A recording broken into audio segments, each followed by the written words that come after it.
Bonjour à tous et à toutes, on se retrouve pour une nouvelle vidéo où on va voir comment régler le problème de bruit sur microphone. Alors avant de commencer la vidéo et de parler du problème en soi, on va expliquer la différence entre les deux micros qui sont principalement disponibles à l'achat pour les particuliers qui veulent avoir un microphone. Ce sont les microphones cardioïdes et dynamiques. Donc par exemple, je vais vous montrer un microphone cardioïde, donc c'est la plupart des microphones qui sont disponibles sur le marché. Il fonctionne d'une manière très précise, c'est-à-dire que à partir du moment où vous êtes dans la bulle que vous voyez ici là, et en fait il représente l'avant du microphone, donc on voit l'avant du microphone qui est ici, et en fait à partir du moment où vous parlez dans cette bulle, votre voix va être captée. Et en fait le problème c'est qu'une fois que vous allez sortir de cette bulle, le microphone va commencer à capter les autres bruits environnants pour justement essayer de capter quelque chose. Et c'est ce qui va faire qu'il y aura du bruit de fond dans votre microphone. Donc déjà il faut que votre microphone soit bien placé par rapport à votre bouche. C'est la première étape avant de faire quoi que ce soit, de modifier des réglages ou d'ajouter des anti-bruits. Vérifiez bien que votre micro est proche de votre bouche, car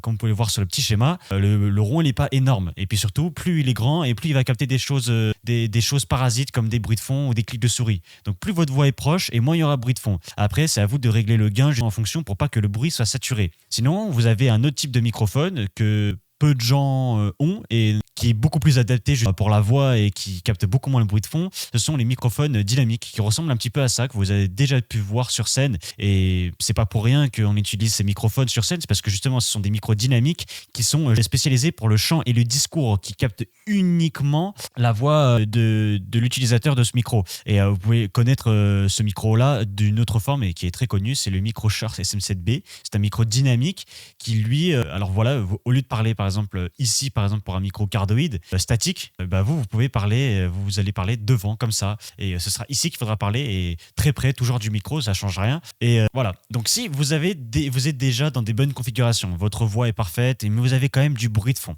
Ça peut être lié à deux choses. Déjà, et peut-être la molette du gain sur votre micro. Donc, par exemple, sur la plupart de vos micros, vous avez des molettes de gain pour régler le son.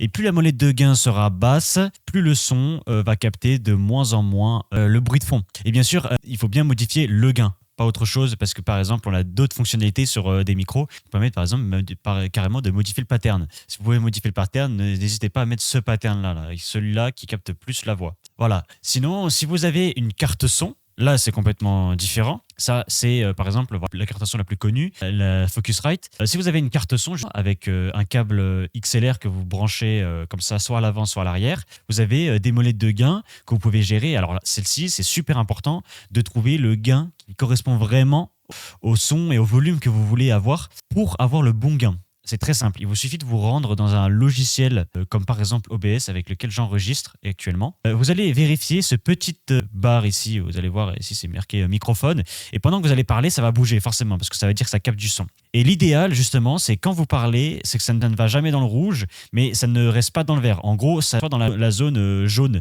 idéalement à moins 18 décibels. Si vous êtes dans ces eaux-là, c'est parfait. Ça veut dire que le gain de votre micro est très bien réglé et que vous pouvez le laisser comme ça. Donc à partir de ce moment-là, si vous avez toujours du bruit de fond, ça peut venir peut-être d'autres choses. Parce que honnêtement, avec tous ces réglages-là, vous avez déjà énormément réduit le bruit de fond que vous pouvez avoir. Et là, ce problème-là, je l'ai eu justement avec mon Shure MV7X, le petit frère du SM7B. Donc voilà, j'ai ce micro-là et le problème, c'est que j'avais du bruit de fond. Alors, pour moi, c'était du bruit de fond qui venait de ma pièce. Et en fait, je me suis rendu compte que c'était pas du bruit de fond qui venait de ma pièce, mais c'était du bruit de fond qui venait de ma carte son. Ma carte son, je vais vous montrer le modèle tout de suite. C'est la Studio 22 Pro de Prodeep. Carte son très peu connue et pas très chère, entrée de gamme. Et je pense que la plupart des gens vont avoir du entrée de gamme, justement. Et du coup, ce qui va faire, c'est que j'avais du bruit de fond. Et ça me dérangeait énormément parce que, étant donné que moi, j'ai investi dans un micro de qualité, je ne veux pas de bruit de fond. Alors, en fait, il s'agissait du bruit de fond de la carte son. Voilà, donc c'est peut-être un de vos problèmes là, et donc je vais vous montrer comment moi j'ai réglé mon problème. Alors déjà ce que j'ai fait, c'est que la molette de gain ici je l'ai mis à fond. Je l'ai mis à fond et en fait le paramètre qui m'a permis justement de réduire ce bruit de fond, c'est donc je me suis rendu compte, je suis rendu dans les paramètres et je suis allé donc dans système. Ensuite après je suis allé dans son et je suis allé dans les paramètres de son pour l'entrée bien sûr. Donc mon microphone s'appelle USB audio codec, mais ça peut s'appeler tout à fait autre chose pour vous. Et donc une fois que j'ai bien sélectionné comme périphérique par défaut, comme vous pouvez voir ici, là on voit bien que je suis en train de parler et c'est ici que j'ai modifié le volume. Alors de base il sera normalement à 100 ou un peu moins par exemple à 80. Et je vous recommande de le mettre le plus bas possible, tout en respectant la règle de ce que je vous ai énoncé avant, c'est-à-dire les moins 18 décibels. Vous mettez le volume au plus bas et vous mettez la molette de gain au plus haut. Et normalement, votre problème de bruit de fond devrait partir de suite. Voilà. Ensuite, si vous voulez aller encore plus loin et modifier la qualité de votre voix et ajouter par exemple un effet anti-bruit en direct, alors il y a deux solutions. Si vous parlez beaucoup sur Discord et c'est justement pour ça que vous suivez ce tutoriel, vous voulez améliorer la qualité de votre son Discord, j'ai déjà fait un tutoriel pour ça, mais je peux vous montrer une petite option pratique. Par exemple, quand vous allez dans Discord et que vous vous rendez dans les paramètres, vous avez ici dans l'onglet voix et vidéo, donc ici vous pouvez choisir vos périphériques d'entrée et de sortie, et ici dans profil d'entrée audio, vous avez trois options.